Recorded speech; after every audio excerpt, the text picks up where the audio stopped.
반갑습니다. 욥기 19장 말씀을 함께 나눌게요. 25절 말씀입니다. 내가 알기에는 나의 대속자가 살아계시니 마침내 그가 땅 위에 서실 것이라. 내 가죽이 벗김을 당한 뒤에도 내가 육체 밖에서 하나님을 보리라. 서로의 진정성을 분별해야 합니다. 라는 제목입니다. 오늘은 매우 중요한 주제라고 저는 생각을 해요. 쉽게 정돈해 보면 사람은 다 진정성이 있는데 문제는 서로가 진정성을 가지고 이야기할 때 상대의 진정성을 인정하고 받아들인다는 게 쉬운 일이 아니라는 거죠. 과연 그럴 때 우리는 어떻게 문제를 풀어가야 할까? 지혜를 얻는 여러분들이 되셨으면 좋겠어요. 욥기 19장은 빌닷의 변론에 대한 욥의 반응을 소개하잖아요. 욥과 친구들의 대화는 정말 서로 진지하거든요. 다시 말하면 진정성을 가지고 진정성을 전제로 대화를 하고 있다라는 거죠. 그러나 그 대화 속에서 욥은 더 깊은 절망의 나락을 경험을 해요. 그 절망감은 죽음과 같죠. 그러나 절망이 깊어질 즈음에 욥의 믿음이 드러나요. 그죠? 이러한 모든 과정에서 우리가 얻을 수 있는 교훈이 뭘까 질문을 가지고 말씀을 함께 나눠갑니다. 2절 말씀을 보면 너희가 내 마음을 괴롭힘이 말로 나를 짓부수기를 어느 때까지 하겠느냐. 너희가 10번이나 나를 학대하고도 부끄러워 아니하는구나. 서로의 진정성을 분별해야 한다라는 거죠. 여기는 크게 19장은 세 문단으로 나눌 수가 있는데 첫 번째 1절부터 12절까지는 욥이 이렇게 고백을 하죠. 2절에 보니까 너희가 나의 마음을 괴롭히고 말로 나를 짓부수기를 언제까지 하겠느냐. 욥은 지금 친구들이 자기 자신을 괴롭힌다고 생각을 하고 있거든요. 그 심정이 마치 나를 짓이겨 놓는 것 같은 그런 느낌을 욥이 경험을 하고 있습니다. 그런데 정반대로 욥의 친구들은 욥과는 전혀 다른 생각을 하고 있죠. 욥은 친구들이 자신을 못 살게 군다고 생각을 했다면 친구들은 욥이 자신들의 충고를 듣지 않을 정도로 대단히 교만해져 있다 이렇게 생각을 하고 있거든요. 이것을 읽는 독자는 바로 우리들 같은 사람들, 이 욥기를 읽고 있는 우리들은 그 진정성이 확인이 되지만 서로 당사자들은 서로의 진정성을 의심하고 있는 것이요.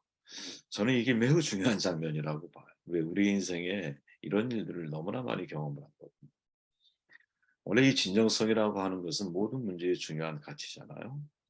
이 논쟁에 있어서 진정성 별로 중요하지 않아. 누구, 욥과 친구들 사이에서.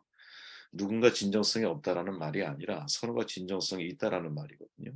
욥도 진정성이 있고 욥의 친구들도 진정성이 있습니다. 욥의 친구들은 일부러 욥을 못 살게 구는 것이 아니거든요. 그렇기 때문에 우리가 이 상황을 판단하기가 대단히 쉽지가 않은 거였어요, 그동안.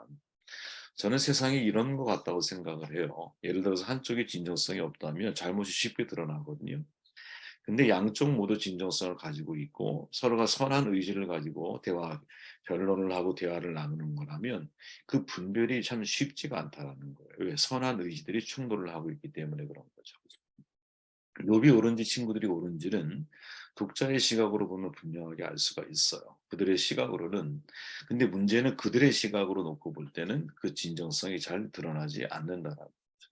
내가 어, 뭐 최근에도 그런 사건들을 경험을 하지만 사람들과 대화를 나누다 보면 이 사람 말도 맞아요.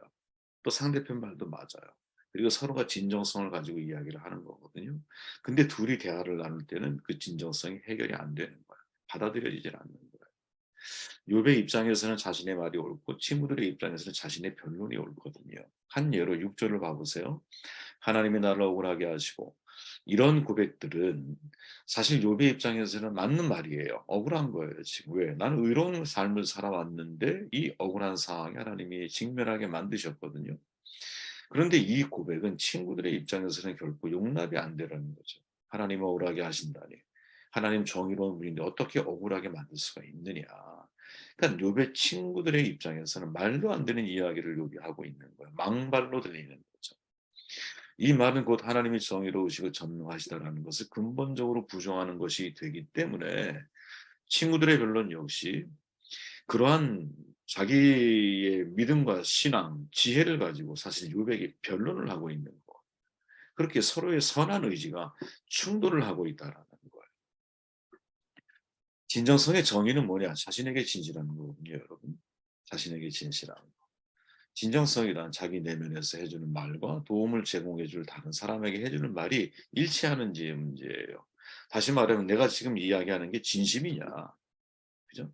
그 말이 어떤 말이든 간에 내 마음과 내가 앞으로 행동하려고 하는 것이 얼마나 일치하는가에 따라서 우리의 진정성이 확인이 되는 거죠. 예를 들어서 여러분, 정치하는 사람들이 자신에게는 욕심과 사욕에 찬 욕망을 말하고, 그러니까 내가 정치하는 목적이 권력을 얻어서 돈을 벌기 위함이야. 이게 내 꿈이야. 근데 유권자들을 향해서는 미래에 대해서 멋진 비전을 주로 이야기한다면 그 사람은 진정성이 떨어지는 사람인 거죠.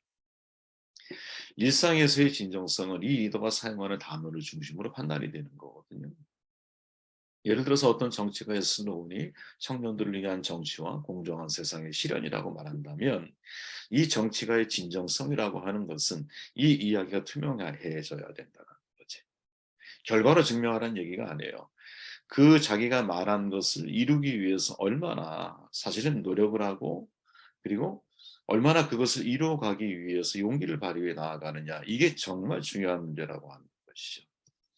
진정성이라고 하는 것은 여러분 실현된 결과, 실현된 진실에 대한 이야기가 아니거든요. 이걸 혼동하면 안 돼요, 여러분. 약속이 실현돼서 정말로 진실로 전환되는지의 문제는 또 다른 문제인 거예요. 진정성에서 실현된 진실을 찾는 것은 여러분 시대착오적이거든요. 예를 들어서 저 사람이 한 말이 실현이 되기까지는 많은 과정들이 있잖아. 그러면 진정성을 논할 때는 여러분 저 사람의 말이 그 말을 사실되게 만들기 위해서 얼마나 많은 상처와 아픔과 고통과 고난을 감내할 용기를 가지고 있느냐. 이게 그 사람에 대한 진정성을 우리가 이해하는 중요한 것이지 결과를 가지고 진정성을 논하는 이건 다른 문제라는 거예요. 진정성의 문제와 결과의 문제는.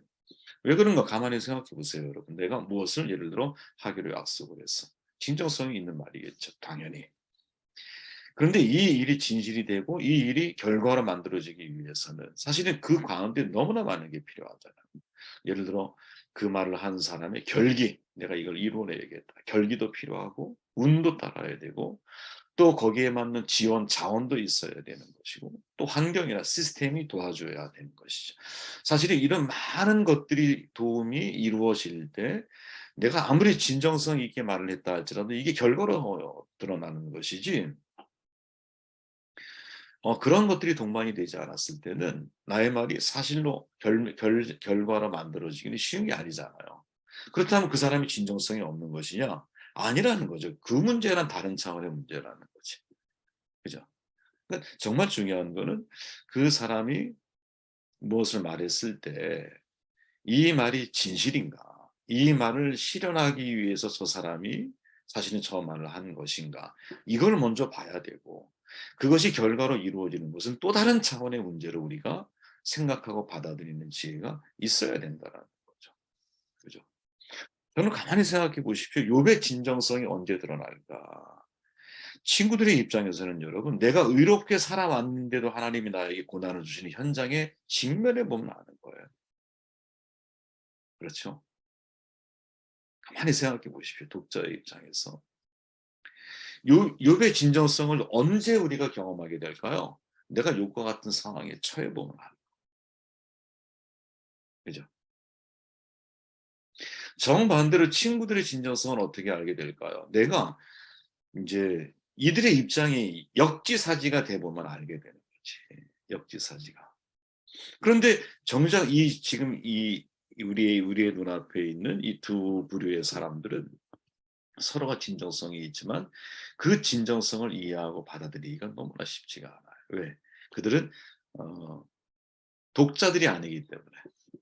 그러니까 사실은 이 욥이 우리에게 전하는 중요한 교훈 가운데 하나가 뭐냐. 독자의 입장에서 즉 하나님의 입장에서 우리가 놓고 보면 서로가 다 서로에 대해서 사실은 진정성이 있는 말들을 하고 있는데 문제는 그게 서로 충돌하고 있다라는 거지. 이 문제를 우리가 어떻게 풀고 어떻게 해결을 해야 할까? 제3자의 시각을 가지고 이 문제를 바라봐야 되는 거죠. 그죠? 참 쉽지 않은 문제라고 봐요. 아마 여러분들이 지금까지 인생을 살아오시면서 이런 문제를 너무나 많이 경험을 했을 거예요. 저도 최근에 이제 어떤 한 사건을 이제 겪게 되면서 이분의 말은 진심이야. 이분의 말은 맞아. 또 반대편에 있는 사람의 말도 맞아. 그런데 서로는 자기의 정의만을 이야기하고 서로 계속 충돌을 하고 다투고 싸우는 거야. 야, 이런 문제를 어떻게 해결해야 되나? 그죠? 이건 항상 우리가 풀어내야 할 숙제가 아닌가 그런 생각을 해보게 돼요. 정답 제가 내려드릴 수는 없다고 봅니다, 여러분. 여러분들 스스로 한번 이런 상황이 되었을 때 내가 어떻게 내가 그런 상황에 직면하게 되었을 때 나의 진정성을 상대가 몰라주고 있을 때 이걸 어떻게 대처해야 할까?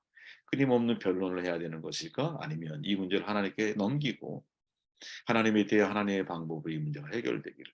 아마 이 문제가 해결되어지는 지점은 제가 볼 때 상대방이 나의 입장에 처하게 되면 이 문제는 그냥 해결이 돼요. 그죠? 욥은 친구들의 입장, 친구들은 욥의 입장이 돼 보면 100%이 문제는 깨끗하게 정돈이 될 수 있겠죠. 그죠? 이 지혜를 우리가 이 욥기를 통해서 이해했으면 좋겠다는 생각이 들어요. 26절 말씀을 읽고 정돈할게요. 내 가족이 벗김을 당한 뒤에도 내가 육체밖에 하나님을 보리라. 내가 그를 보리니 내 눈으로 그를 보기를 낯선 사람처럼 하지 않을 것이라. 내 마음이 초조하구나. 자, 나의 형제들이 13절에 나를 멀리 떠나게 하시니 나를 아는 모든 사람이 내게 낯선 사람이 되었구나. 내 친척은 나를 버렸으며 가까운 친지는 나를 잊었구나. 두 번째 문장이 13절부터 22절까지인데 똑같은 이야기가 반복되어지는 것처럼 보이는데 사실은 자세히 읽다 보면 강조점이 다르다는 것을 알게 돼요. 13절부터 동일한 패턴의 이야기야. 형제는 멀리하고 나를 아는 사람에게 낯선 사람이 되고 친척은 나를 버리고 가까운 친질까지 나를 잊어. 모든 것이 다 떠나요. 심지어 17절에 보면 내 아내도 내 숨결을 싫어해. 아, 정말 슬픈 얘기죠. 그냥 이 이야기를 읽으면서 딱 떠오르는 생각이 뭐냐. 한 인간이 죽음을 향해서 소멸되어져 가는 과정을 그리고 있는 거죠. 어느 누구도 피해갈 수 없는 죽음을 향해 가는 과정. 모든 것을 떠나보아야 할 때가 있다라는 거지. 그때가 죽음의 때예요. 품이 있는 죽음 선택할 수 없어요, 우리는. 그죠? 제일 좋은 거 자다가 죽으면 제일 좋겠죠. 품이 있는 죽음일 수 있겠죠. 그러나 품이 있는 죽음은 내가 선택할 수 있는 게 아니잖아. 하지만 품이 있는 죽음을 준비할 수는 있다라는 거지. 제가 얻은 교훈이. 그 준비는 뭐냐? 모든 것이 내가 결국에 나이를 들어가고 내가 죽음이 내 눈에 가까이 보이기 시작할 때는 소멸의 과정을 반드시 거쳐야 될 것이다. 그러면 준비를 어떻게 해야 되느냐? 하나씩 내려놓는 훈련을 해야 한다라는 거죠. 내려놓는 거. 예수 믿는 사람들 중에서 여러분, 나는 죽어도 걱정 없어. 왜? 하나님 품에 안길 거니까. 기쁨으로 죽음을 맞이할 거야. 이렇게 말하는 분들이 많이 계시거든요. 근데 실제로 죽음이 나에게 임박해 오기 시작하면 이거를 감당하지 못하는 분들이 많아요. 네. 실제로 많이 봐요. 네. 이유가 뭘까? 내려놓지를 못한 거죠. 저는 잘 사는 비결이 뭐냐? 잘 죽는 거라고 생각을 하거든요. 지금 우리가 사는 겁니까, 여러분? 아니죠. 죽음을 향해 달려가고 있는 거죠. 그렇게 잘 죽을 것을 예비하며 인생을 살아가는 게 참 중요한 거거든요. 어떻게 하면 잘 죽을까요, 여러분? 내려놓는 걸 잘해야 되는 거죠. 떨어지는 낙엽이 되는 걸 두려워하면 안 된다는 거예요. 자꾸 소멸의 과정을 받아들여야 된다는 거죠. 살아있을 때 여러분 이 생각이 훈련되면 임박한 순간이 되었을 때 내가 품이 있는 죽음을 진짜 맞이할 수, 준비할 수 있는 게 아닐까? 이런 생각을 하게 되거든요. 27절을 주목해야 되는데 이렇게 말해요. 내가 그를 보리니 내 눈으로 그를 보기를 낯선 사람처럼 하지 않을 것이라. 내 마음이 초조하구나. 간절한 마음이 담겨 있죠. 하나님을 내 눈으로 보기를. 하나님은 우리 눈에 보이는 분이 아니잖아요. 근데 왜 이런 표현을 쓰고 있을까? 하나님을 보고 싶다라는 말은 생명의 비밀, 생명의 완성을 알고 싶다라는 뜻이거든요. 자, 생각해 보십시오, 여러분. 모든 것이 떠나는 경험을 지금 욥이 하고 있어. 사랑하는 가족부터 지인들에게 이르기까지. 자기의 육체가 소멸되어 가는 과정도 겪고 있어요. 근데 반면에 생명의 완성에 대한 기대감은 욥이 높아지고 있다라는 거죠. 무슨 말이냐면 절망은 깊어져 가지만 오히려 믿음은 선명해져 간다라는 거지. 예. 저는 가끔 기도할 때 어르신들을 위해 그런 기도를 드려요. 내 육체는 소멸되어져 가지만 내가 한쪽이 소멸되어지고 약해지면 어느 한쪽이 더 좋아지는 것이 있잖아. 나의 믿음의 눈, 영적인 눈은 더 선명해져 가야 되는 것이 아닐까 그런 생각을 해보게 되었어요. 자세히 한번 읽어보시기를 바라고, 오늘 말씀의 핵심은 저는 여러분, 서로의 진정성이 충돌하고 있구나. 예, 서로의 진정성이 충돌하고 있을 때 과연 우리가 어떤 삶을 선택하는 것이 이게 지혜로운 것일까? 여러분, 여기에 대한 깊은 깨달음을 여러분들이 얻기를 바랍니다. 말씀을 듣고 기도하시고